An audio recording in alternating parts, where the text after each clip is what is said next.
Hola, tenemos pendiente el abordaje de la temática de los poderes de los jueces.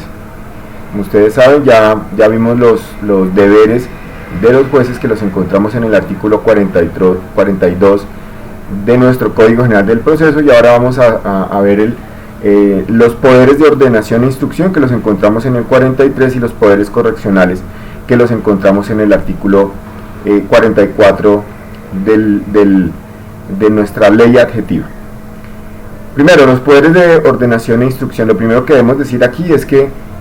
pues para tener en cuenta y entenderlo un poco mejor, es que el juez es el director del proceso y en ese orden de ideas es el encargado de encauzarlo por donde legalmente corresponde, hacer los controles de legalidad cuando corresponde, a fin de evitar eventuales nulidades. Entonces nos dice el Código General del Proceso que el juez tiene los siguientes poderes de ordenación e instrucción. Lo primero, el juez debe resolver los procesos en equidad si versan sobre derechos disponibles, si las partes lo solicitan y si son capaces o la ley lo autoriza. Clarísimo. Segundo, nos dice el Código General del Proceso, en su artículo 43, el juez puede rechazar cualquier solicitud que sea notoriamente improcedente o que implique una dilación manifiesta. ¿Qué implica ello? Cuando a un juez le es arrimada una solicitud que claramente es improcedente, que el juez fácilmente se da cuenta de que esa solicitud, esa petición es abiertamente improcedente, que no tiene ningún fin específico, de pronto diferente a la dilación del proceso, pues el juez, cuando advierte el fin de esa solicitud, el fin de esa petición, obviamente puede rechazarla, se la puede devolver al peticionario, al memorialista, cuando advierte que esa petición es notoriamente improcedente y que de pronto lo que busca es la dilación del trámite y que el trámite no siga el cauce como legalmente corresponde. El juez puede ordenar a las partes cualquier aclaración y cualquier explicación con ocasión de las posiciones y las peticiones que ellos presenten y que ellos manifiesten. Es decir, cuando una solicitud no sea clara, cuando el juez, a pesar de intentar hacer una interpretación, de intentar entender lo que dice un escrito proveniente de alguna de las partes, no logra entenderlo, no logra dilucidar fácilmente qué es lo que las partes quieren o el memorialista quiere, pues obviamente el juez puede ordenar que se haga una aclaración y que se explique si la petición es de pronto oscura, si no es muy clara, o si de pronto simplemente se narran unos hechos, lo cual ocurre muchas veces, simplemente se narran unos hechos, pero de pronto no se es claro en la petición. El juez puede solicitar, con base en el numeral 3 del artículo 43, pues que se haga la aclaración, que se haga la explicación que considere pertinente, para poder entender lo que le quieren pedir, lo que le están solicitando. El juez puede exigirle a las autoridades o a los particulares la información que de pronto el interesado ya les solicitó pero que no le suministraron, siempre y cuando pues el juez considere que esa información es relevante para los fines del proceso. ¿A qué vamos con eso? Digamos que a veces los interesados presentan solicitudes a las autoridades o incluso a los particulares, pues con ocasión o con relación de algo en particular, solicitan una información, no se la entregan, y de pronto el interesado considera que esa información es muy relevante para los fines del proceso. Obviamente se lo va a decir al juez, y el juez puede tomar la decisión de exigirle a esa autoridad o de exigirle a ese particular que le entreguen esa información que, no obstante el interesado les había pedido, pues no le suministraron. Cuando el juez considere entonces que es necesaria, que esos datos, que esa información es necesaria para el proceso, se la puede solicitar, se la debe exigir a las autoridades o a los particulares. ¿Listo? El juez puede hacer uso de ese poder también cuando sea necesario identificar y ubicar geográficamente los bienes del ejecutado. Cuando de pronto la autoridad que municipalmente o distritalmente dispone de esa información, de dónde están los bienes del ejecutado, y no ha entregado esa información, el juez puede hacer uso de este poder contenido en el numeral cuarto, pues exigirle a esa autoridad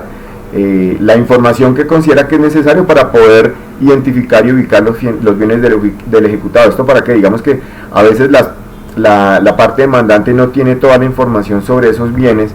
y esos bienes de pronto pueden ser objeto de una medida cautelar. Si no le entregan esa información, le puede decir al juez para que el juez, haciendo uso de este poder, ordene que se oficie a quien corresponde para que fácilmente podamos identificar y además ubicar los bienes del ejecutado, y si es necesario y si así se pide, decretar alguna medida cautelar si a ello hubiere lugar. El juez también puede ratificar por cualquier medio que sea expedito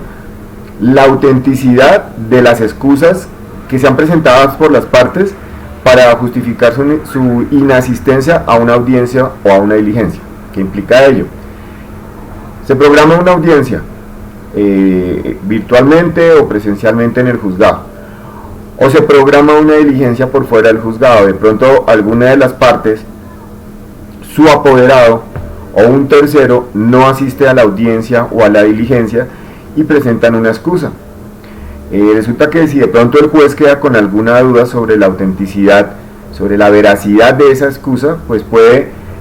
acudir al medio que él considere más sencillo, más rápido, más ágil, para poder constatar la autenticidad y la veracidad de esa excusa. Eso por lo general ocurre cuando se allegan como excusa una incapacidad médica. El juez, si de pronto tiene la duda sobre la autenticidad y la veracidad de ese documento, de esa incapacidad médica, pues puede utilizar el medio que sea más expedito, que sea más rápido, para poder verificar la autenticidad de esa incapacidad. Si el juez encuentra que hay inconsistencias o que hay irregularidades en esa excusa, la puede rechazar,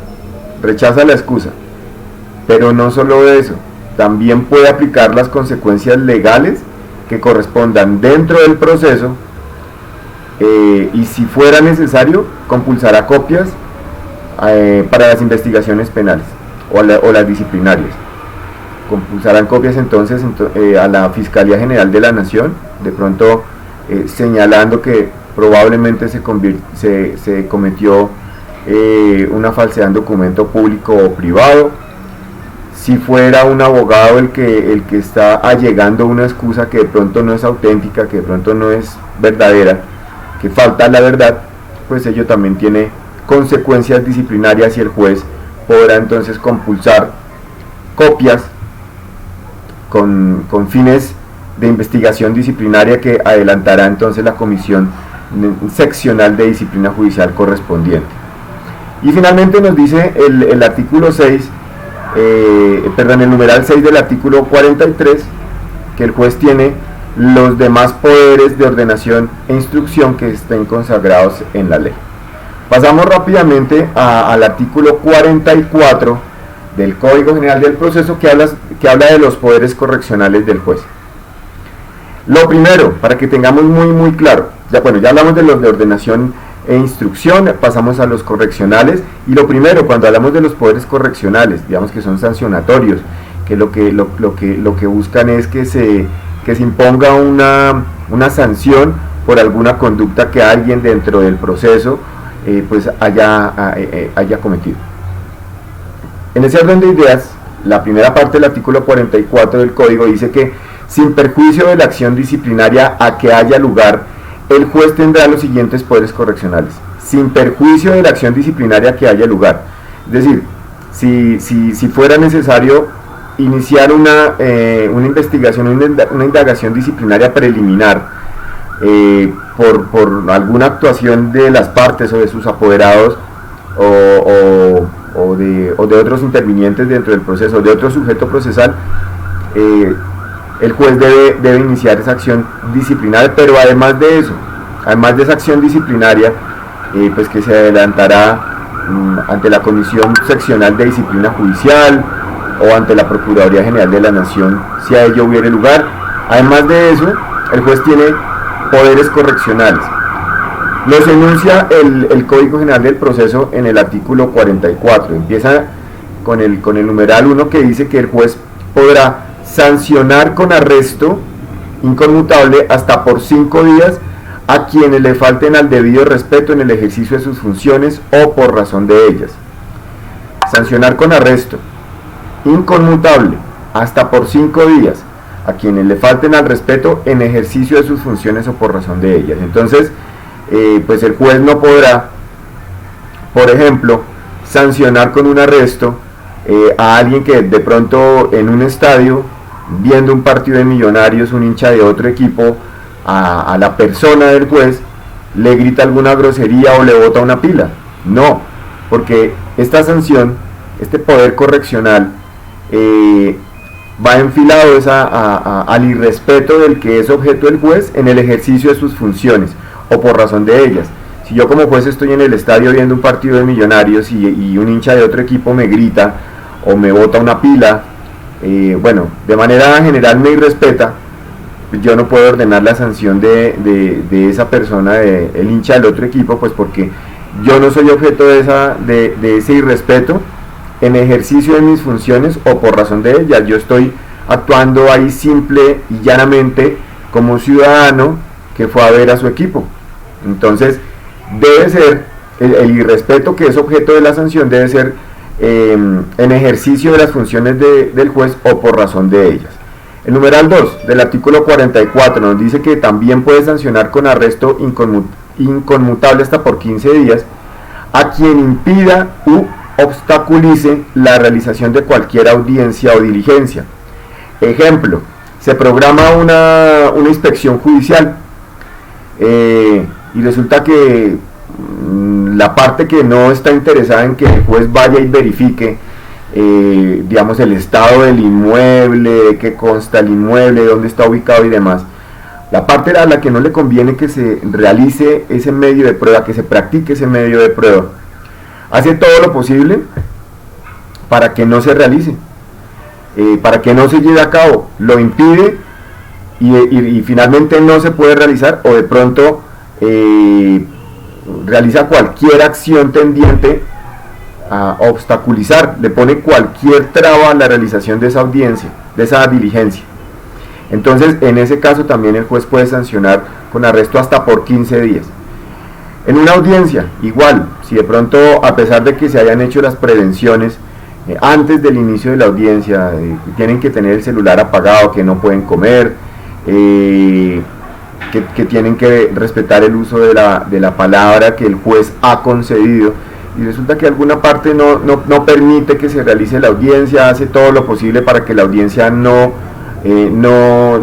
tenga un curso normal, en ese caso el juez también podrá sancionar con arresto. Dice el numeral 3 que el juez puede sancionar con multas hasta por 10 salarios mínimos legales mensuales vigentes a sus empleados. Ahí hay un pequeño hierro por parte del Código General del Proceso, y lo digo con todo respeto, y es que no debemos hablar de los empleados del juez, no son sus empleados. Las personas que trabajan en el despacho judicial no son empleados del juez, son empleados de la rama judicial, cuyo nominador, cuyo jefe inmediato es el juez, pero no son empleados del juez. Entonces, sancionar con multas hasta por 10 salarios mínimos legales mensuales vigentes a los empleados del juzgado, a los demás empleados públicos y a los particulares que sin justa causa incumplan las órdenes que le impartan ejercicio de sus funciones o demoren su ejecución. Entonces, es indispensable que en cada juzgado tengamos un manual de funciones para que claramente cada servidor sepa qué es lo que debe hacer. Incluso ahora que estamos en virtualidad, también es necesario que exista el manual de funciones de pronto actualizado con el tema de la virtualidad, y que las las funciones que cada servidor cumple en ese juzgado pues estén claramente delimitadas y explicadas. En ese orden de ideas, si en ejercicio de las funciones de los empleados del juzgado, que no del juez,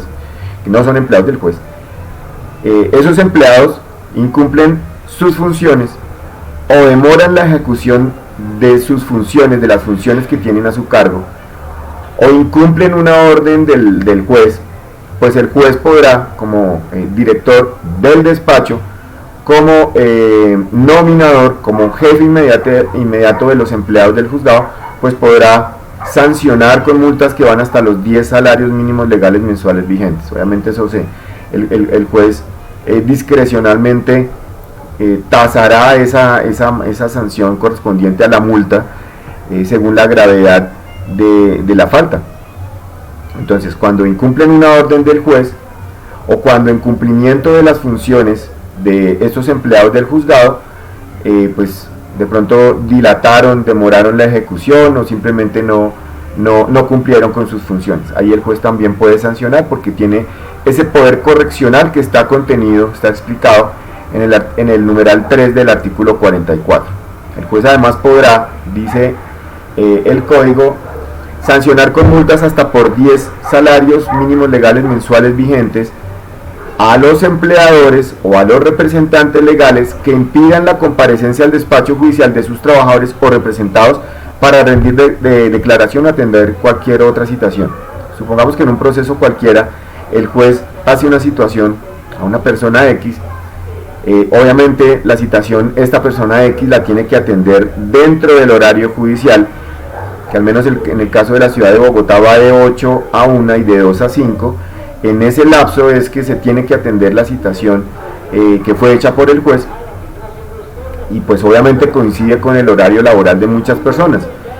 Si esa persona X fue citada por el juez para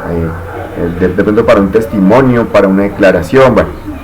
y resulta que el empleador o el representante legal de la empresa donde esa persona trabaja no le dio permiso para poder ir al juzgado. Entonces apenas fue citado, la persona le pasó la solicitud a su empleador, a recursos humanos o al representante legal de la empresa donde trabaja, y no le dieron permiso, no le dieron ese permiso para poder asistir. Entonces el juez podrá sancionar. ¿Listo? Debe quedar clarísimo eso. Se tiene que dar el permiso para que esa persona atienda la citación que le hizo el juez. El numeral 5 dice: el juez puede expulsar de las audiencias y de las diligencias a quienes perturben su curso. Entonces miren ustedes que además de sancionar a quien no permita, a quien impida, a quien ponga cualquier obstáculo para la realización de la audiencia o de la diligencia, el juez puede ordenar la expulsión de esa persona de la audiencia o de la diligencia cuando esa persona está ejerciendo cualquier conducta, cuando está ejerciendo cualquier acción tendiente a perturbar el curso normal que debe tener la audiencia o la diligencia. Si ya denodadamente el juez, esa persona está haciendo todo lo posible para que esa audiencia o diligencia no se lleve a cabo como corresponde, porque quiere dilatarla, porque quiere molestar, porque está intimidando al juez incluso, pues el juez obviamente, además de la sanción correspondiente al arresto, pues puede ordenar la expulsión de esa persona de la audiencia o diligencia. El numeral 6 nos dice que el juez puede ordenar la devolución de cualquier escrito que sea irrespetuoso contra él, contra los empleados del juzgado, contra las partes o contra los terceros. ¿Qué implica ello? Que no es dable de ninguna manera que en un escrito, si la persona no está contenta con alguna decisión del juez o con el proceder de su contraparte, no le es permitido, no es dable en ese caso que la persona escriba irrespetando al funcionario, a su contraparte o incluso a los terceros. Entonces cualquier falta de respeto que esté contenida en un escrito o en un correo electrónico, en escrito físico o en un correo electrónico, ese juez que recibió en su despacho ese escrito irrespetuoso, pues puede ordenar que se le devuelva a esa persona que a través de ese documento le está faltando al respeto al juez, a los empleados del juzgado, a las partes o a los terceros. Finalmente, el numeral 7 nos dice que los demás poderes correccionales que estén consagrados en la ley. Finalmente, el parágrafo de este artículo nos dice que para la imposición de las sanciones previstas en los 5 primeros numerales de este artículo, el juez puede seguir el procedimiento que está previsto en el artículo 59 de la Ley Estatutaria de la Administración de Justicia. Y el juez va a aplicar la sanción teniendo en cuenta la gravedad de la falta. Es decir, si la falta no es tan grave, si la ofensa no es tan ostensible, obviamente el juez no va a sancionar con la pena máxima. Debe hacer una tasación y debe tener en cuenta la clase de falta que la parte o el tercero, en general el sujeto procesal o la persona que impidió la práctica de una diligencia o de una audiencia cometió, y en ese orden de ideas, pues así aplicará la sanción. Sin otro particular, damos entonces por visto el tema de los poderes de los jueces. Recordemos entonces que ya vimos los deberes de los jueces, y que en el video que ya está disponible para ustedes y que he grabado el día de hoy con todo el gusto, estamos explicando los poderes de ordenación y de instrucción que tienen los jueces de la República y también los poderes correccionales. Muchísimas gracias por su atención y nos veremos entonces en otra oportunidad. Hasta luego.